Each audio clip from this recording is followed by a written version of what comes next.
قائد اعظم رحمۃ اللہ علیہ کے حوالے سے دو باتیں ہم آپ کو بالکل واضح بتا چکے ہیں۔ ایک بات تو یہ کہ قائد اعظم نے اس بات کو بہت محکم طریقے سے اپنی قوم کو بتا دیا تھا کہ پاکستان کے لیے پارلیمانی ڈیموکریسی کا نظام مناسب نہیں ہے، اور پاکستانی قوم کے مزاج کے مطابق یہ ہے کہ یہاں پر ایک صدارتی نظام نافذ کیا جائے۔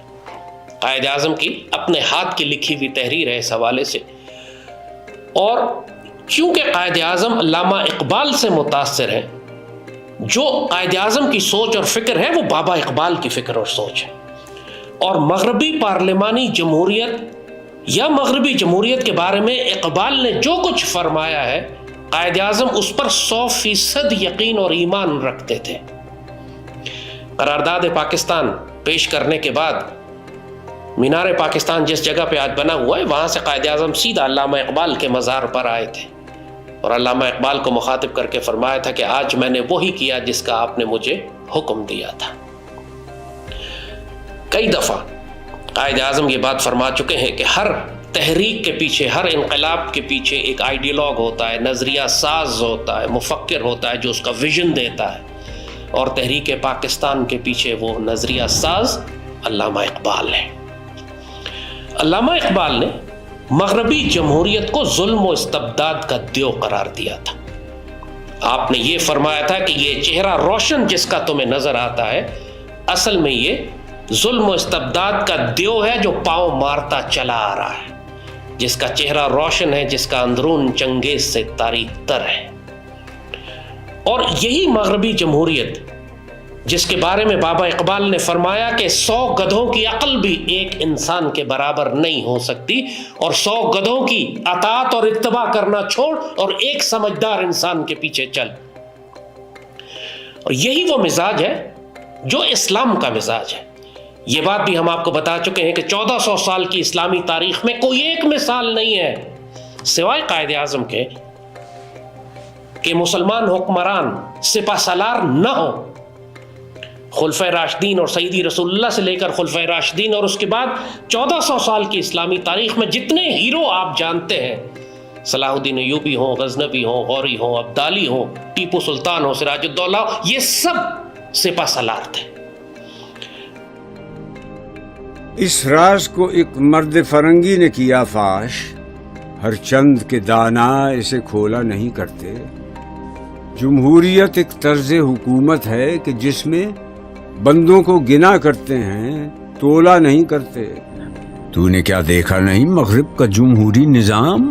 چہرہ روشن، اندرون چنگیز سے تاریک تر ہے۔ وہی ساز کہن مغرب کا جمہوری نظام جس کے پردوں میں نہیں غیر از نوائے قیصری، دیو استبداد جمہوری قبا میں پائے کوب۔ تو سمجھتا ہے یہ آزادی کی ہے نیلم پری؟ تاریخ اسلام میں ہمیشہ کمانڈ مجاہدین کے پاس رہی ہے۔ قائد اعظم کو صرف واحد ایکسیپشن 1400 سال میں کہا جا سکتا ہے، اور اس کی وجہ بھی یہی تھی کہ پاکستان بنانے کی جو تحریک تھی اس کے لیے جہاد کی ضرورت نہیں تھی، ڈپلومیسی، سیاست اور انفارمیشن وار کی ضرورت تھی، اور وہ کام ایک سویلین لیڈرشپ ہی کر سکتی تھی۔ قائد اعظم اس بات کو بہت اچھی طرح جانتے تھے۔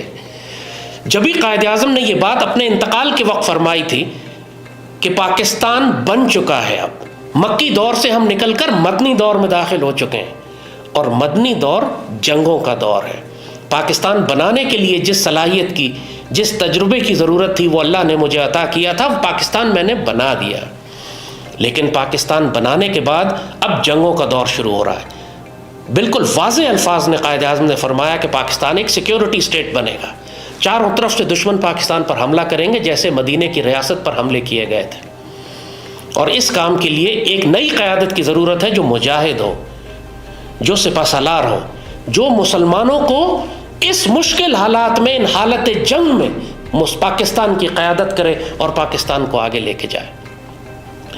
یہ بنیادی طور پر نظریاتی ideological ground work Quaid Azam طے کر چکے تھے.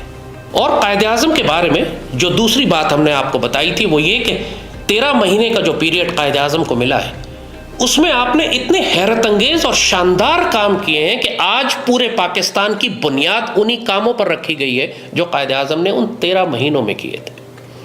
قائد اعظم نے کوئی بہانہ نہیں کیا کہ میرے پاس وسائل نہیں ہیں، ابھی نیا پاکستان بنا ہے، ہم نے 50 لاکھ مہاجروں کو سنبھالنا ہے، ملک کے پاس پیسے نہیں ہیں، کشمیر میں جنگ ہو رہی ہے، حالات خراب ہیں، میں کیسے کروں گا. قائد اعظم نے کوئی بہانہ نہیں کیا. He was single mindedly focused. ان کو پتا تھا کہ میرے سامنے مشن کیا ہے. ان کو معلوم تھا یہ بھی کہ ان کے پاس زندگی تھوڑی ہے. ان کو لنگ کینسر کی بیماری تھی. ان کو معلوم تھا کہ ان کا انتقال ہونے والا ہے کچھ عرصے کے بعد.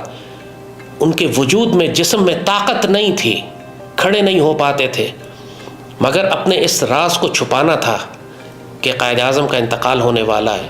اور اس محدود وقت میں انہوں نے جس طریقے سے سرفروشی سے، جانبازی سے انہوں نے پاکستان کی تعمیر کی ہے، یہ سب باتیں ہم آپ کو پہلے بتا چکے ہیں. کس طرح انہوں نے ISI کی بنیاد رکھی، کس طرح انہوں نے پاکستان کی تعمیر کرنے کے لیے ان تمام اداروں کو قائم کیا جنہوں نے آج اس پاکستان کو سنبھالا ہوا ہے، یا جن کا کام تھا اس پاکستان کو سنبھالنا. State bank of Pakistan Quaid Azam کی آخری تقریر تھی. انتقال سے چند ہفتے پہلے آپ نے جا کے اسٹیٹ بینک کا افتتاح کیا.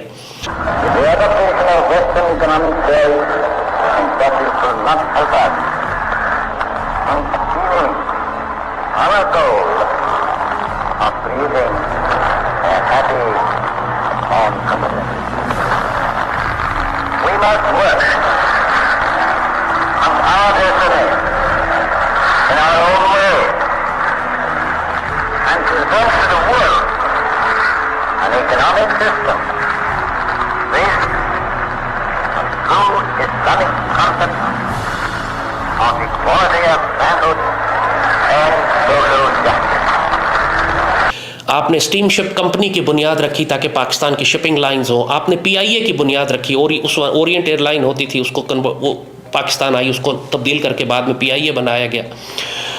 آپ نے کشمیر کا جہاد کیا، کشمیر آزاد کرا کے پاکستان کو دیا. پوری مسلمان دنیا میں جو آپ کی فارن پالیسی اور ڈپلومیسی تھی، انڈونیشیا کو آزاد کرانا ہو، فلسطین کے لیے، فلسطین کے مسلمانوں کی مدد کرنی ہو، ان کو اسلحہ اور سپلائز بھیجنی ہو، پیسہ بھیجنا ہو، پوری مسلمان دنیا کے ساتھ جو کردار قائد اعظم نے رکھا، اتنی اسٹرانگ ڈپلومیسی. پاکستان کے ایٹمی پروگرام کے بارے میں آپ نے فرمایا کہ میں ایٹمی پروگرام شروع کرنا چاہتا ہوں. یہ سب تفصیل ہم آپ کو بتا چکے ہیں. ناقابل یقین پرفارمنس اس 13 مہینے کی. پاکستان کی بعد میں آنے والی 70 سالہ حکومتوں کی پرفارمنس آپ دیکھ لیجئے اور قائد اعظم کے ان 13 مہینوں کو دیکھ لیجئے. قائد اعظم کے انتقال کے بعد لیاقت علی خان نے وہی مشن دوبارہ جاری کیا جو قائد اعظم کے انتقال کے وقت تھوڑا سا رکا تھا. پوری مسلم دنیا کو اکٹھا کیا گیا، مسلمان کانفرنسز کرائی گئیں پاکستان میں، یہاں تک کہ اس وقت دنیا کے اخبار لکھنے لگے اور ممالک لکھنے لگے کہ پاکستان مسلم دنیا کی قیادت سنبھالنے جا رہا ہے، پاکستان مسلم دنیا کا بلاک بنا رہا ہے. یعنی یہ 1949، 50 اور 51 کی ہم بات کر رہے ہیں، جب ہمارے بانی زندہ تھے، بانیان پاکستان. اس وقت قرارداد مقاصد پیش ہو چکی تھی، ڈپارٹمنٹ آف اسلامک ریکنسٹرکشن بنایا جا چکا تھا، آنے والی اسلامی ریاست کی نظریاتی سرحدیں متعین کر دی گئی تھیں آبجیکٹو ریزولوشن کے ذریعے، قرارداد مقاصد کے ذریعے، کہ پاکستان آئندہ کس قسم کی ریاست بنے گا. کانسٹیٹیوشن نہیں بنا تھا مگر اس کا فریم ورک تیار کر دیا گیا تھا. ایک نظریاتی باؤنڈریز طے ہو گئی تھیں کہ پاکستان نے ایک اسلامی نظریاتی فلاحی ریاست بننا ہے جو کہ ایک ایسی ریاست ہوگی جو خلافت راشدہ کی بنیاد پر ہوگی. قائد اعظم اور لیاقت علی خان کے انتقال کے بعد سویلین دور حکومت آتا ہے، تقریباً 7 سال کا، اور مکمل تباہی کا دور. یعنی غلام محمد جیسا شخص پاکستان کا صدر بنتا ہے جس کی امریکن سیکرٹری مس برل ایک ہوتی ہے جو پورا پاکستان چلا رہی ہوتی ہے. غلام محمد کے منہ سے الفاظ نہیں نکلتے, فالج زدہ آدمی اس کو پاکستان کا حکمران بنا دیا گیا. اور اس کی ایک امریکن سیکرٹری وہ جو حکم دیتی تھی کہ جی بادشاہ سلامت یہ حکم دے رہے ہیں, پورے پاکستان کی وہ پالیسی بن جایا کرتی تھی. ایک CIA کی امریکن ایجنٹ پاکستان چلا رہی تھی. یہ وہ دور تھا بیچ کا. پھر اسکندر مرزا بن گیا. اسکندر مرزا جو میر جعفر کا پڑپوتا تھا, جس نے سراج الدولہ کے خلاف بغاوت کی, اس کا پڑپوتا سکندر مرزا, اس کو پاکستان کا حکمران بنا دیا گیا.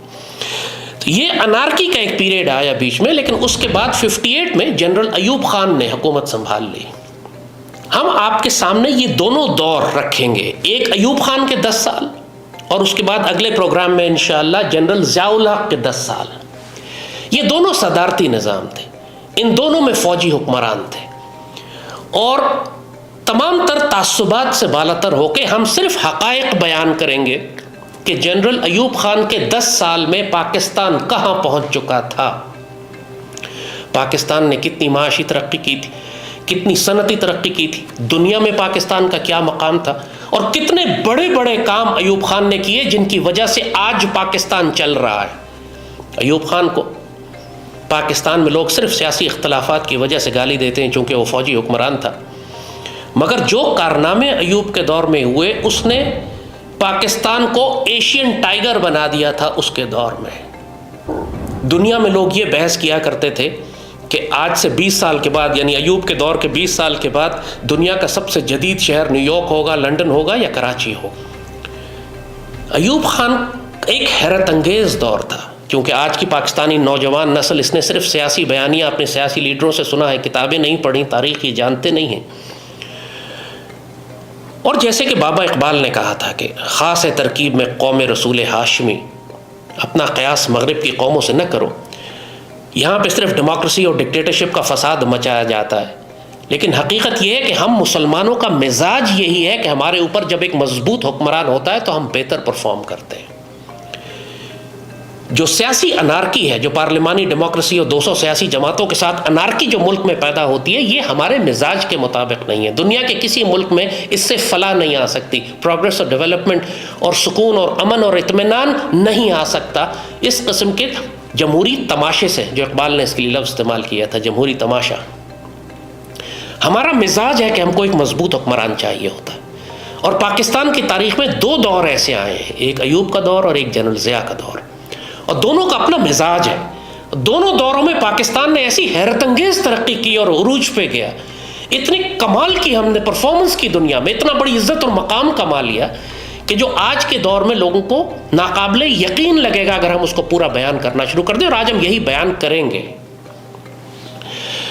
لوگوں نے صرف پاکستان کی سیاسی جماعتوں کے دور دیکھے ہیں, کبھی پیپلز پارٹی کا, کبھی PMLN کا, کبھی PTI کا, اور جس قسم کی کرپشن, بددیانتی, بد انتظامی, نااہلی, ملک کی دولت لوٹ کے باہر لے جانے کے سکینڈل, جو تباہیاں ملک میں مچی ہیں, استغفر اللہ رب العالمین. پاکستان میں جب بھی سیاسی جمہوریت کے ذریعے سیاسی جماعتوں نے حکمرانی کی ہے, پاکستان کی صرف تباہی ہوئی ہے. اگر پاکستان آج کھڑا ہوا ہے جن ڈیولپمنٹ پروجیکٹس کی وجہ سے, جس انفراسٹرکچر کی وجہ سے, جس بیسک پلاننگ کی وجہ سے پاکستان آج کھڑا ہوا ہے, وہ دونوں ایوب اور جنرل ضیاء کے دور کے ہیں. سیاسی جماعتوں کا اس میں کوئی کردار نہیں ہے. 1958 میں جنرل ایوب خان اقتدار میں آتے ہیں. جیسے کہا لیاقت علی خان 1951 میں شہید ہو گئے تھے, 58 میں ایوب خان آئے. بیچ میں 7 سال کا دور صرف ایک فساد کا دور تھا. صرف 2 اچھے کام ہوئے تھے اس دور میں, وہ بھی آخر میں بالکل ایوب خان کے آنے سے پہلے. ایک یہ ہوا تھا کہ پاکستان کو ایک ریپبلک ڈکلیئر کر دیا گیا تھا. پہلے ہم ایٹ لیسٹ کاغذ کی سطح تک ہم ایک ڈومینین تھے, لیکن ایک اسلامک ریپبلک آف پاکستان 1958 میں پاکستان ایک انڈیپینڈنٹ ریپبلک کے طور پر فارملی بھی ڈکلیئر کر دیا گیا تھا. اور دوسرا کام یہ ہوا تھا کہ 58 میں ایوب خان نے اقتدار لیا ہے, اور 2 مہینے کے بعد جو بڑا کام ہوا پاکستان کے, وہیں سے ایوب خان کا دور اقتدار اتنا بابرکت تھا پاکستان کے لیے, حقیقی معنوں میں کہیں گے کہ جیسے ایوب خان نے 58 میں اقتدار لیا ہے اپنے ہاتھ میں, 1-1.5 مہینے کے بعد گوادر پاکستان کا حصہ بن گیا. گو کہ نیگوسیشنز اس کی کئی سال پہلے سے چل رہی تھیں, اور وزیر اعظم جو ہمارے فیروز خان نون تھے اور ان کی جو اہلیہ تھی وقار النساء نون, ان خاتون کا بہت بڑا کردار تھا نیگوشیٹ کرنے میں، کیونکہ ان کے رائل فیملی کے ساتھ برٹن کے تعلقات تھے اور انہوں نے پریشر ڈالا عمان کے بادشاہ کے اوپر اور مجبور کر کے. لیکن وہ نیگوشیشن چل رہی تھیں 4 سال سے. ان کو ٹرمینیٹ ہوتے ہوتے وہ ایوب خان کا دور تقریباً آ گیا تھا. تو یہ ایک اللہ نے ایک سائن دیا، گو کہ ایوب خان کا جیسے کہا بہت ڈائریکٹ کردار نہیں تھا گوادر کو پاکستان میں لانے میں، لیکن یہ بلیسنگ ایوب خان کے نصیب میں ہی آئی کہ جیسے ہی اس نے اقتدار سنبھالا گوادر پاکستان کا حصہ بن گیا. مگر میں حیران ہوتا ہوں ایوب خان کے ویژن پہ. مطلب میں ایک اسٹریٹجک ڈیفنس اینالسٹ ہوں، تاریخ کا میں مطالعہ کرتا ہوں، دنیا کے بڑے بڑے حکمرانوں کو، جنرلز کو، لیڈرز کو میں پڑھتا ہوں، ان کا کردار دیکھتا ہوں. میں حیران ہوتا ہوں ایوب خان کے اوپر. مطلب what a brilliant man he was. اتنا سنگل مائنڈیڈ فوکسڈ کہ میں نے پاکستان کی تعمیر کرنی ہے. سیدھا سادہ آدمی تھا، انگریز ٹائپ کا آدمی تھا، مگر کرپٹ نہیں تھا، عورتوں کے معاملے میں کرپٹ نہیں تھا، پیسے کے معاملے میں کرپٹ نہیں تھا. ایک سیدھا سادہ سولجر تھا. ظاہر ہے سیاست دلچسپی تھی، اس کو ہونی بھی چاہیے، مگر اس کا فوکس صرف اس بات پہ تھا کہ میں نے پاکستان کی تعمیر کرنی ہے. اور جیسے لگتا ہے کہ اس کے پاس پورا ایک ایجنڈا موجود تھا کہ میں نے پاکستان کو کس طرح لے کے جانا ہے. 58 میں اقتدار لیتا، 1959 میں کراکرم ہائی وے شروع کر دی جاتی ہے. آج جو کراکرم ہائی وے ہے جو چائنا سے لے کر پاکستان، جس پر آپ سارا سی پیک بنا رہے ہیں، اس کو ایوب خان نے شروع کیا تھا. پوری دنیا سے انجینئر بلائے گئے، ان سے کہا گیا کہ ہم اسلام آباد سے لے کر چائنا تک، سنکیانگ تک ایک سڑک بنانا چاہتے ہیں کراکرم پہاڑوں کے بیچ میں سے. آپ بتائیں یہ سڑک بن سکتی ہے یا نہیں؟ پوری دنیا کے انجینئرز نے دیکھ کے کہا کہ یہ نہیں بن سکتی، یہ ناممکن پروجیکٹ ہے، اتنے پہاڑوں کو کاٹ کے سڑک نہیں نکالی جا سکتی. وہاں تو معمولی ٹریک تھا، خالی ایک پگڈنڈیاں تھیں، اونٹوں کے چلنے کے راستے تھے پرانے سلک روٹ پر، جس پہ اونٹوں پہ قافلے لے کے آیا کرتے تھے لوگ. وہاں پر سڑک کاٹ کے لے جانا کہ اسلام آباد سے ایک ہائی وے بنا دی جائے چائنا تک ان کراکرم پہاڑوں کے بیچ میں سے، دنیا کے انجینئرز نے کہا اٹ از ناٹ پاسبل. شاہراہ کراکرم کا جو پلان ہوا تو بتایا جاتا ہے کہ انہوں نے کچھ فارن ایکسپرٹس کو، بڑے انجینئرز کو بھی ایڈوائزرشپ کے لیے بلایا کہ آپ آ کے دیکھیں کہ اس ٹیرین میں اس نوعیت کی جو روڈ ہے وہ بن سکتی ہے. تو ایک جرمن انجینئر نے ایک فکرہ کہا تھا، اس نے ساری دنیا میں روڈز بنائی تھی. اس نے جب اس کا ٹرین دیکھا، اس کی difficulties etcetera etcetera, and he wrote in his report let the Pakistanis do it. یہ انہوں نے تنزیہ کہا تھا، میننگ دیر بائی کہ یہ روڈ بننے والی نہیں ہے. ایوب خان کا پہلا پروجیکٹ آتے ہی فوراً کہا کہ میں نے چین تک ایک سڑک بنانی ہے. اور یہ وہ دور تھا کہ جب پاکستان ٹیکنیکلی ایک امریکن بلاک میں آ چکا تھا. اس وقت دنیا میں 2 بلاکس تھے، کولڈ وار جاری تھی، سوویٹ بلاک تھا اور امریکن بلاک تھا. اور پوری دنیا کے جتنے بھی چھوٹے ممالک تھے انہوں نے اپنے آپ کو ان بلاکس میں تقسیم کیا ہوا تھا اپنی حفاظت کے لیے. ظاہر ہے پاکستان کوئی بہت طاقتور ملک نہیں تھا، ہمارے پاس اتنی بڑی دنیا میں اپنے دفاع کے لیے اتنے طاقتور ہتھیار ہمارے پاس نہیں تھے، اتنی بڑی اکانومی ہمارے پاس نہیں تھی. اور پاکستان کے تمام دوست ممالک، ایران، ترکی، سعودی عربیہ، یہ سب اس وقت امریکن بلاک میں تھے. تو ظاہر ہے پاکستان بھی امریکن بلاک میں شامل ہوا. لیکن امریکن بلاک میں شامل ہونے کے باوجود اس وقت بھی پاکستان نے اپنی ایک اسٹرانگ انڈیپینڈنٹ فارن پالیسی رکھی ہوئی تھی. یہ تانا دیتے ہیں یہاں پہ سمپل اس بات کا کہ جی پاکستان نے امریکی اڈے دے دیے اور پاکستان امریکی غلام تھا. تو کیا پاکستان نے جو چین کے ساتھ اپنے تعلقات اس وقت بنانے شروع کیے وہ امریکہ کے کہنے پہ شروع کیے تھے؟ 1967 میں ایوب خان نے پاکستان آرمی اور ایئر فورس بھیجی اسرائیل کو مار کر گرانے کے لیے، اسرائیل کے خلاف جنگ کرنے کے لیے. تو کیا وہ امریکہ کی مرضی سے بھیجی گئی تھی؟ یہی کمال تھا پاکستان کے جتنے بھی اچھے حکمران آئے ہیں، اور خاص طور پہ جیسے ہم ایوب اور ضیاء کی بات کریں گے، کہ انہوں نے جب بھی ایک اسٹریٹجک الائنس بنایا، دنیا میں اتحاد کرتے ہیں ملک، پاکستان اس وقت سیٹو سینٹو کا ممبر بھی تھا، لیکن اس کے باوجود پاکستان کے اسٹریٹجک انٹرسٹ کا ہمیشہ ایوب نے دھیان کیا. جیسے کہا کہ پہلے آتے ہی گوادر ان کے ہاتھ میں آیا. گوادر آج پورا پاکستان، جیسے کہا سی پیک جس چیز پہ چل رہا ہے، کراکرم ہائی وے اور گوادر، یہ دونوں ایوب کے وقت میں پاکستان کے پاس آئے. 810 میل لمبی سڑک بنانی تھی کراکرم پہاڑوں کے بیچ میں سے. Can you imagine 810 miles. Hare kilometre کے اوپر نہ جانے کتنے افسر اور جوان شہید ہوئے. دنیا کے سارے کانٹریکٹرز نے کہہ دیا ہم نہیں بنا سکتے.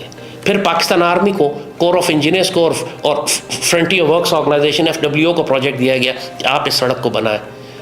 لوگ کہتے ہیں فوجی جو ہے اتنی بڑی کنسٹرکشن کمپنیاں کیوں بناتے ہیں؟ اس لیے بناتے ہیں کہ وہ ان علاقوں میں کام کرتے ہیں جہاں پہ سویلین کانٹریکٹر کام کر ہی نہیں سکتا. 810 میل لمبی سڑک بنانے میں 20 سال لگے پاکستان کو. 1959 میں شروع ہوئی, 79 میں ختم ہوئی, مگر اس کو شروع ایوب خان نے کروایا. اور آج پورا پاکستان جس چیز کا پھل کھانے کے لیے تیار ہے اور کھا سکتا ہے کہ اگر ہم پراپرلی اس سی پیک کے پروجیکٹ کو استعمال کریں پاکستان کے لیے, اس کی بنیاد ایوب خان نے رکھی. دنیا کا 8th ونڈر آف انجینئرنگ کہلاتا ہے اس دور کا یہ قراقرم ہائی وے. جیسے کہا کہ دنیا کے سارے انجینئرز کہہ چکے تھے کہ یہ ناممکن پروجیکٹ ہے, اللہ کے فضل سے پاکستان آرمی نے بنا لیا. یہ تو مسکرا کے انہوں نے کہا کہ ابھی تم جا کے میپ کو دیکھو گے تو کھنجراب ڈھونڈنا, چائنا کے بارڈر میں. یہاں بھی نیچر بڑی اسٹرانگ, بھربھرے پہاڑ ہیں. قراقرم مینز کالے بھربھرے پہاڑ, اور انہوں نے گرنا ہے. اوپر اللہ تعالیٰ, نیچے موت, دریا. 8,000 feet above sea level. 1959 آنے کے ایک سال بعد فوراً پہلا کام یہ کیا کہ چائنا کے ساتھ ایک اسٹریٹجک روڈ لنک بلڈ کر رہا ہے. 1960 میں انڈس واٹر ٹریٹی, انڈیا کے ساتھ ایک معاہدہ کیا پاکستان کے دریاؤں کی حفاظت اور پانی کی تقسیم کرنے کے لیے. بات یہ کہ سارے دریا انڈیا سے آ رہے تھے. کسی نہ کسی وقت آپ کا انڈیا کے ساتھ تصادم تو ہونا تھا پانی کے اوپر. کوئی فریم ورک تو ضروری تھا آپ کو کہ جس میں پانی کی تقسیم, کیونکہ بھارت بھی کلیم کرتا ہے کہ سارے دریا ہمارے پاس سے آ رہے ہیں, ہم ان کو روک لیں گے. کوئی نہ کوئی آپ کو فریم ورک چاہیے تھا کہ آپ کہیں کہ یہ ہمارے دریا ہیں اور یہ تم پانی استعمال کر لو, کچھ ہم کر لیں. ظاہر ہے کوئی نہ کوئی ارینجمنٹ آپ کو بھارت کے ساتھ کرنا تھا. تو ایوب خان نے 1960 میں انڈس واٹر ٹریٹی سائن کی, جس کے مطابق 2-3 دریا جو مشرق کے تھے وہ انڈیا کو دیے گئے ان کا پانی, اور مغربی دریا جو تھے وہ پاکستان کے حصے میں آئے. لوگ آج بغیر سوچے سمجھے تانا مارتے ہیں کہ جی 3 دریا بیچ دیا ایوب خان نے. آپ کو پتہ بھی ہے کہ اس انڈس واٹر ٹریٹی کے نتیجے میں پاکستان کو کیا ملا؟ اس انڈس واٹر ٹریٹی کو کرنے کے نتیجے میں پاکستان کو 2-3 ڈیم بنانے کی سہولت ملی اور موقع ملا اور اجازت ملی. آپ منگلا ڈیم, تربیلا ڈیم اور وارسک ڈیم جو پاکستان میں بنے ہیں یہ انڈس واٹر ٹریٹی کے نتیجے میں بنے ہیں. اور اس کے بعد ایوب خان نے 10,000 میل لمبی نہریں کھدوائیں, کیونکہ وہ 3 دریا جن کا پانی بھارت نے لینا تھا, ان 3 دریاؤں کو جن علاقوں کو سیراب کیا جاتا تھا وہاں پہ سیراب کرنے کے لیے باقی دریاؤں اور ڈیموں سے نہریں نکال کر وہاں تک پہنچائی گئی تاکہ ان علاقوں میں پانی کا قحط نہ ہو. 10,000 میل لمبی نہریں ایوب خان نے کھدوائیں. 50-60 سال ہو گئے. اس کے بعد پاکستان میں کسی حکومت نے ڈیم ہی کوئی نہیں بنایا. آج پورا پاکستان چل رہا ہے منگلا اور تربیلا کے اوپر. آج پورا پاکستان چل رہا ہے ان 10,000 کلومیٹر لمبی نہروں کے اوپر جو ایوب خان نے کھدوائیں. آج پورا پاکستان جو پانی ہمارے پاس آ رہا ہے اور بھارت اس کو ابھی تک نہیں روک سکا, وہ انڈس واٹر ٹریٹی کے نتیجے میں جو 1960 میں اس نے کی تھی. اور 1960 میں اس نے دوسرا کام کیا. ایک جانب ایگریکلچر کو, پاکستان کے پانی کو سیکیور کیا, ایگریکلچر کو سیکیور کیا, پاکستان کی خوراک اور فوڈ سپلائی سیکیور کی. پاکستان پہلی مرتبہ اپنی تاریخ میں گندم ایکسپورٹ کرنے والا ملک بن گیا. ہمارے پاس اتنی سرپلس کراپ پیدا ہونا شروع ہو گئی اس سارے نظام کے نتیجے میں. اور 1960 میں ایک بہت ambitious industrialisation 5 year programme Ayub Khan نے شروع کیا. وہ اتنا ایمبیشس پروجیکٹ تھا کہ پاکستان میں انڈسٹریز لگائی جائیں گی, پاکستان کو ایک صنعتی ملک بنایا جائے گا. ایک جانب ایگریرین, آپ کی ساری زراعت کو سیکیور کیا, پھر ساتھ 5 ایئر پلان بنایا کہ ہم پاکستان کو ایک انڈسٹریل سپر پاور بنائیں گے, اور اس پر کام شروع ہو گیا. اور وہ پروگرام اتنا شاندار تھا کہ اس وقت چائنا اور ساؤتھ کوریا یہ دونوں ملک پاکستان آئے. ایوب خان کا 5 ایئر پلان دیکھا, پاکستان کے پلاننگ کمیشن کے لوگوں کو اپنے ساتھ لے کر گئے, اور ساؤتھ کوریا نے اور چائنا نے اپنی انڈسٹریلائزیشن شروع کی ایوب خان کے بنائے ہوئے 5 ایئر پلان کے اوپر. آپ یقین کریں گے یہ بات؟ آج ساؤتھ کوریا کہاں پہنچا ہوا ہے اور چائنا کہاں پہنچا ہوا ہے. اور پاکستان کے نصیب میں اس کے بعد بھٹو آ گیا اور نواز شریف آ گیا اور عمران آ گیا اور ہم پتھر کے دور میں دھکیل دیے گئے. ایوب خان پاکستان کو اس وقت ایشین سپر پاور بنا چکا تھا ایگریکلچر اور انڈسٹریز کی. پاکستان میں جو فیکٹریاں لگی ہوئی تھیں، بٹالہ انجینئرنگ ایک فیکٹری ہے، بیکو کے نام سے مشہور ہے، بچے تو نوجوان نسل جانتی بھی نہیں ہے اس کو. پوری دنیا کے حکمران آیا کرتے تھے جب پاکستان کے دورے پر تو فرمائش کرتے تھے کہ ہم نے بیکو کو دیکھنے جانا ہے، بٹالہ انجینئرنگ کو دیکھنے جانا ہے. چائنیز پرائم منسٹر چو ان لائی آیا، بیکو کا اس نے دورہ کیا اور اس نے پاکستان سے کہا کہ میرا دل چاہتا ہے کہ چائنیز انجینئرز کو میں بیکو بھیجوں تاکہ وہ سیکھیں کہ انڈسٹری کیسے چلائی جاتی ہے، انجینئرنگ ورکشاپس کیسے مینج کی جاتی ہیں، ٹیکنیکل کام کیسے کیا جاتا ہے، مشینیں کیسے چلائی جاتی ہیں.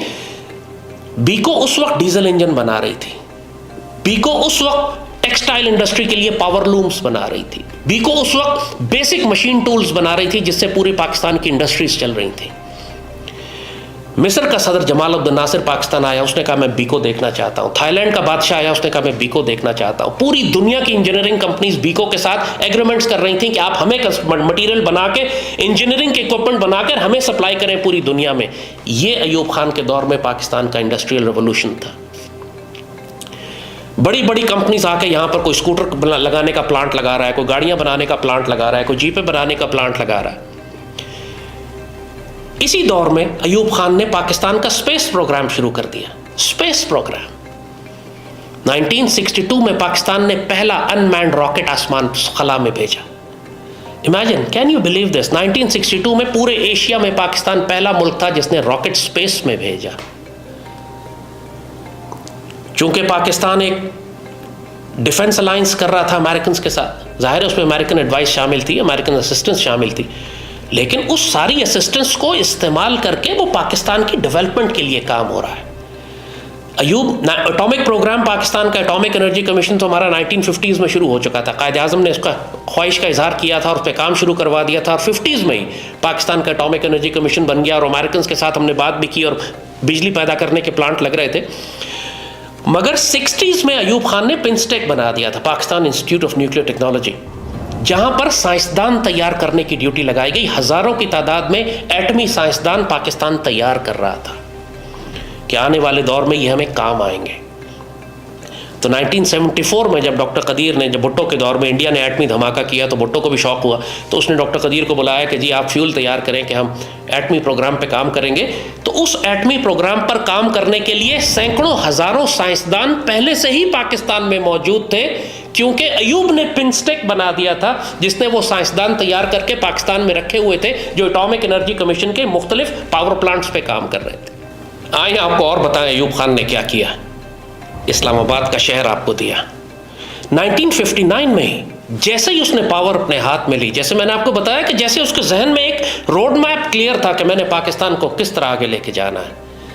ایک طرف قراقرم ہائی وے شروع کروائی، انڈس واٹر ٹریٹی کی، ہزاروں میل لمبی نہریں بنوانی شروع کی، پاکستان کا انڈسٹریل پروگرام 5 ایئر پلان شروع کرایا، اور ساتھ ساتھ اسلام آباد کا شہر پلان کر کے آباد کرنا شروع کر دیا.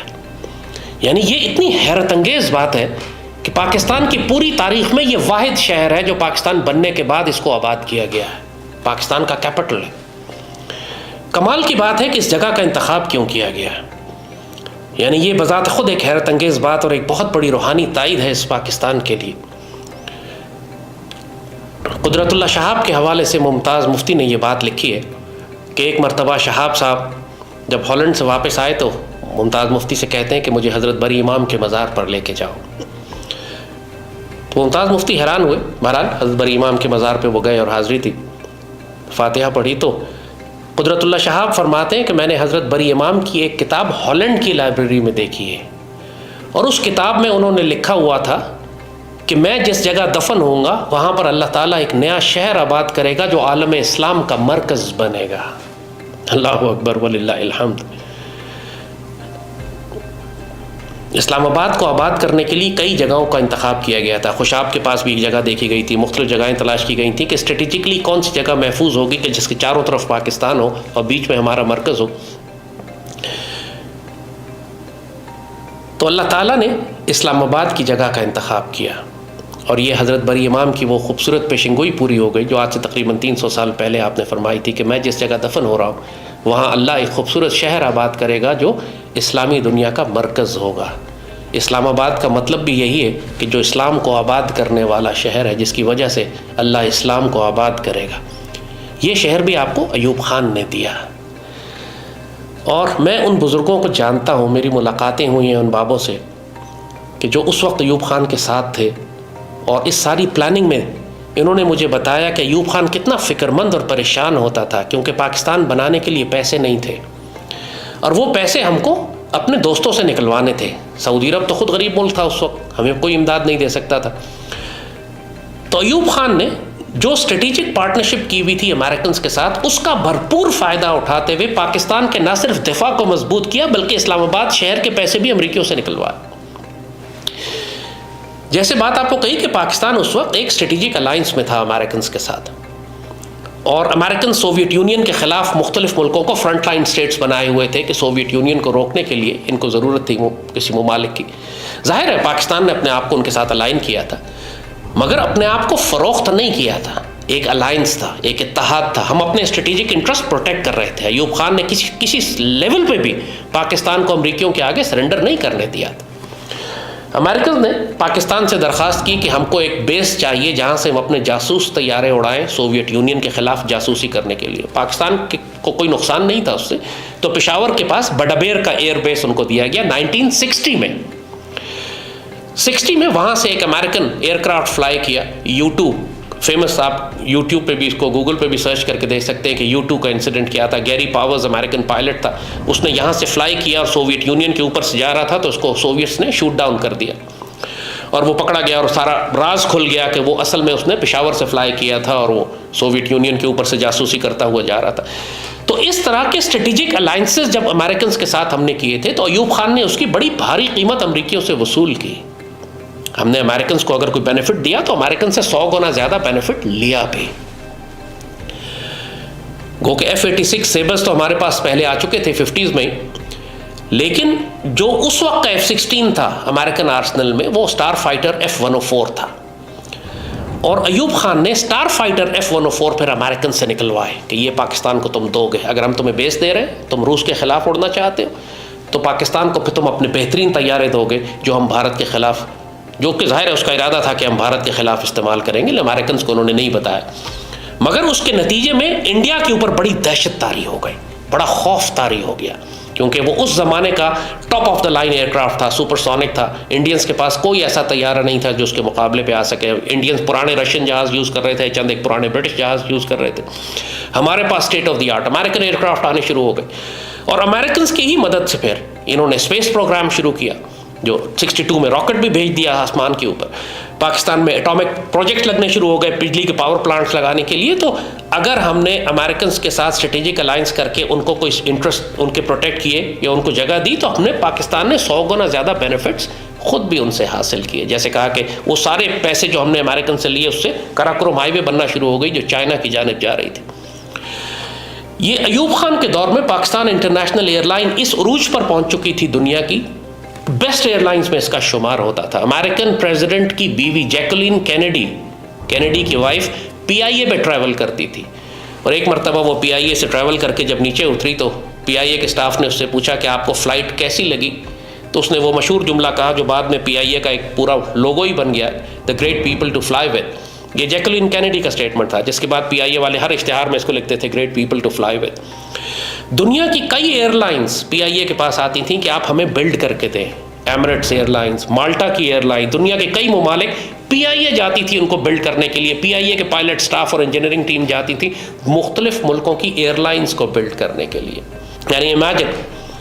اور یہی وہ ٹائم تھا کہ صرف جب پاکستان کا صرف انفراسٹرکچر بلڈ نہیں کر رہے تھے وہ، پاکستان میں ڈیمز اور ایگریکلچر اور انڈسٹری اور پاکستان کے نیوکلیئر پروگرام اور میسائل پروگرام اور پاکستان میں نیوکلیئر انجینئرز کی تیاری اور اسپیس پروگرام، صرف یہی سب کچھ ایوب خان نہیں کر رہے تھے، لیکن پورے ریجن میں مسلمان ملکوں کا ایک بلاک بھی انہوں نے بنانے کی کوشش کی، RCD کے نام سے، regional cooperation for development. Pakistan, Iran اور ٹرکی کا بلاک تھا یہ، کہ جس میں ہمارے پاکستان سے اس زمانے میں پلان تھا کہ ٹرین چلے گی اور ٹرکی تک جائے گی بغیر ویزے کے، ہم آپس میں ٹریول کریں گے اور ہماری ڈیفنس کوآپریشن ہوگی اور اکنامک کوآپریشن ہوگی. RCD کا نام اس کو دیا گیا تھا. سعودی عرب 1960 میں ایوب خان نے سعودی عرب کا دورہ کیا. سعودی عرب کا بادشاہ خود ایئرپورٹ پہ لینے کے لیے آیا ایوب خان کو، تلوار ہاتھ میں لے کے رقص کرتا تھا. اس وقت شاہ عبدالعزیز تھا شاید، آ کے ڈانس کرتا ہے ایئرپورٹ کے اوپر کہ پاکستان کا حکمران آیا ہے. دنیا جو ہے حکمرانوں کو بہت اچھی طرح جانتی ہے. اگر کوئی حکمران کرپٹ ہے، جس طرح آج آپ دیکھتے ہیں زیلنسکی ہے یا پاکستانی پولیٹیکل ایلیٹ کے بارے میں دنیا میں اسکینڈل چھپتے ہیں، پوری دنیا کوئی ان کی عزت نہیں کرتی. لیکن اگر کوئی حکمران اپنے ملک کے لیے اچھا ہے، محب وطن ہے، تگڑا ہے، اسٹرانگ ہے، کرپٹ نہیں ہے، اس کو آپ اس کے ساتھ اسٹریٹجک الائنس کر سکتے ہیں لیکن اس کو خرید نہیں سکتے، تو پھر دنیا ایسے حکمران کی عزت کرتی ہے. ایوب خان کی اتنی عزت تھی پوری دنیا میں، جیسے میں نے کہا سعودی عرب کا بادشاہ ایئرپورٹ پر آ کے رقص کرتا تھا اس کو استقبال کرنے کے لیے. لیکن ایوب خان جب انگلینڈ جاتا تھا، انگلینڈ گیا جب، تو ملکہ خود اس کو ریسیو کرنے کے لیے، پورے لنڈن کو بند کر دیا جاتا تھا، ملکہ خود ریسیو کرنے کے لیے آتی تھیں ایوب خان کو. اور جو عزت دی جاتی تھی اس وقت، وہ آج کے حکمران پاکستان کے خواب و خیال میں سوچ نہیں سکتے. Beside the River Thames, a guard of honor was drawn up, and Her Majesty the Queen waited to receive the President. He landed at London Airport and been met there by His Royal Highness Prince Philip, who'd accompanied him on the drive-in to London. The Tate is one of London's great art galleries, and although it isn't often that visitors are welcomed there, it makes a gracious background to the ceremonial of a royal reception. The Guard of Honor, mounted by the 2nd Battalion Scots Guards, had the honor of being inspected by the President. Ayub Khan جب امریکہ گیا تو انہوں نے پورے new York کو بند کر دیا اور کھلی گاڑی میں امریکی صدر کے ساتھ وہ پریڈ کرتے ہوئے چاروں طرف امریکی فوج اور گھوڑ سوار دستے اور ان کو عزت سے لے کر جا رہے ہیں. چاروں طرف ہزاروں لاکھوں امریکی فوج کھڑے ہوئے، امریکی عوام کھڑی ہوئی، ان پر پھول نچھاور کر رہی. یہ عزت تھی پاکستان کے صدر کی. یہ عزت اس لیے نہیں تھی کہ پاکستان کا اسٹریٹجک الائنس تھا ان کے ساتھ، یہ عزت اس لیے تھی کہ وہ جانتے تھے کہ یہ ایک سالڈ آدمی ہے، یہ تگڑا آدمی ہے، اس کو ہم کرپٹ نہیں کر سکتے. As he makes his way up the thronged thoroughfare.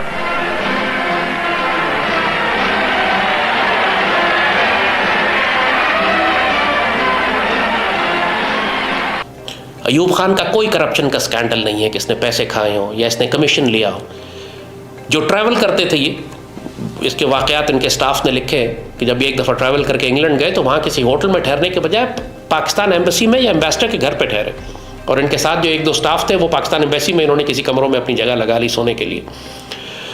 اور کوئی فالتو پیسہ نہیں خرچ کیا گیا، کسی کو ایکسٹرا پیسے نہیں دیے گئے. بہت ضد کر کے صدر کے لیے 2 قمیضیں اور 2 ٹائز اور 2 شرٹس، ایک اس قسم کی ایک آدھ چیز خریدی گئی شاپنگ کے لیے، وہ بھی صرف سوونیر کے طور پر. اور کسی کو کوئی اجازت نہیں تھی کوئی خرافات یا ایکسٹرا سامان خریدنے کی یا لے کے آنے کی جانے کی، اور سب اپنا ٹکٹ خود پے کرتے تھے سوائے اس کے کہ جو سرکاری کام پہ جس کو بھیجا جاتا تھا. اس میں کوئی شبہ نہیں ہے کہ ایوب خان ایک بہت ہی سادہ حکمران تھا، کوئی کرپشن نہیں تھی، پاکستان سے پیار کرنے والا تھا. یہاں پر صرف اعتراض جو ایوب خان پہ کیا جاتا ہے، آج کی نوجوان نسل سے میں پوچھتا ہوں تم ایوب خان کے بارے میں کیا جانتے ہو، ان کے پاس صرف ایک بات ہے کہ جی وہ ایوب فاطمہ جناح کے مقابلے میں الیکشن میں کھڑے ہوئے تھے، بس. اس کے علاوہ کچھ پتہ ہی نہیں ہے ان کو ایوب خان کے بارے میں. جو پورے پاکستان کی اس نے خدمت کی، جو پاکستان کی تعمیر کی، جس کی وجہ سے آج ہم سب اس پاکستان سے فائدہ اٹھا رہے ہیں، اس میں رہ رہے ہیں عافیت سے اور خیر سے. اگر ہمیں گندم اور خوراک مل رہی ہے اور کھانا مل رہا ہے، ہم کو بجلی مل رہی ہے، یہ سب کچھ ہم چائنا کے ساتھ ہمارا ایک رابطہ اور تعلق قائم ہو گیا ہے، یہ سب ایوب خان کی وجہ سے.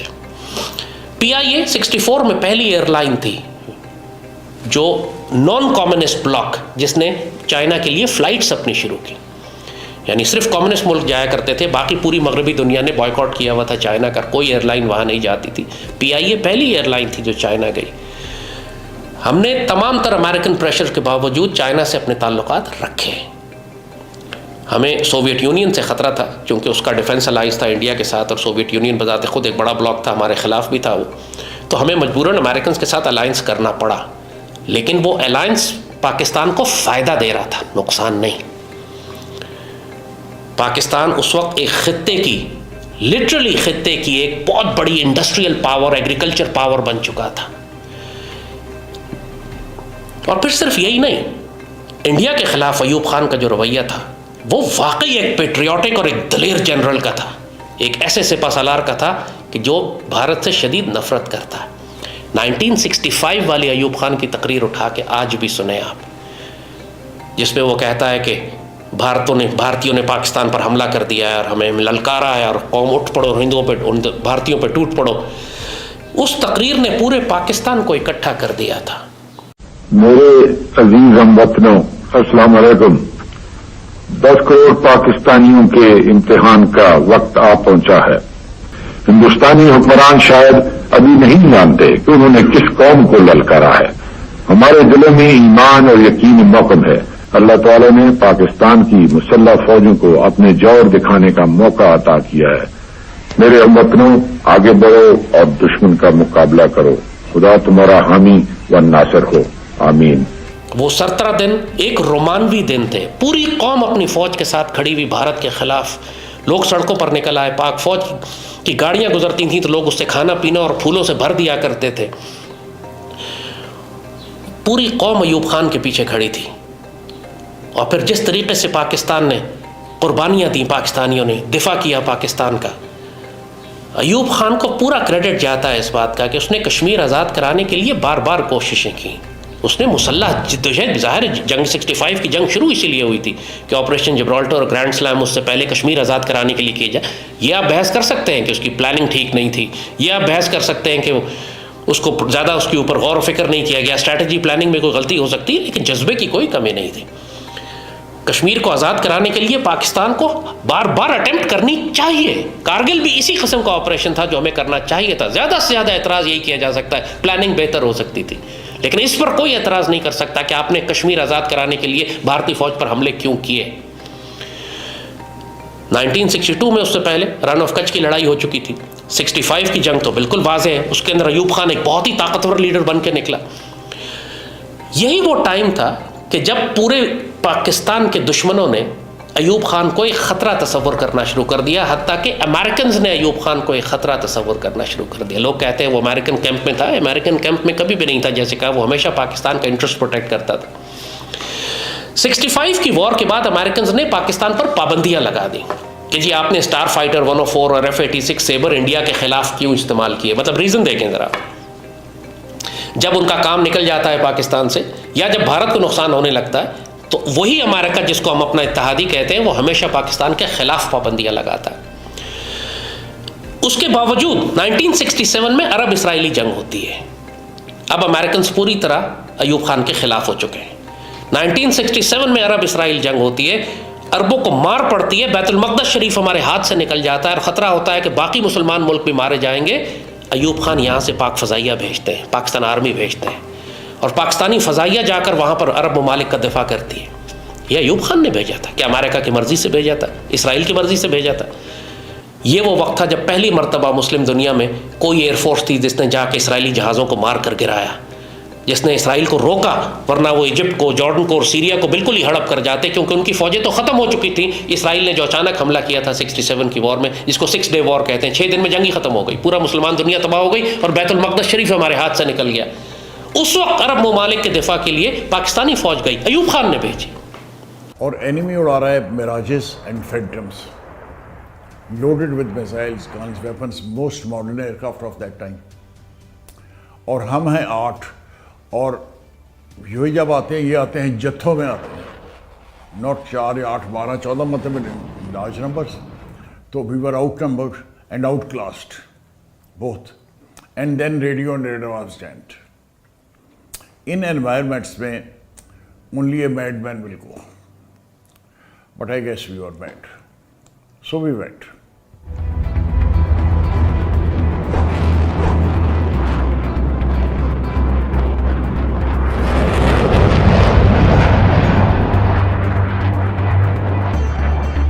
صرف یہ بات کہ وہ صرف ایک پاکستان کے اندر انفراسٹرکچر ٹھیک کر رہا تھا اور باہر مسلمان دنیا سے اس کا کوئی تعلق نہیں تھا، بالکل آپ کے سامنے مثال ہے.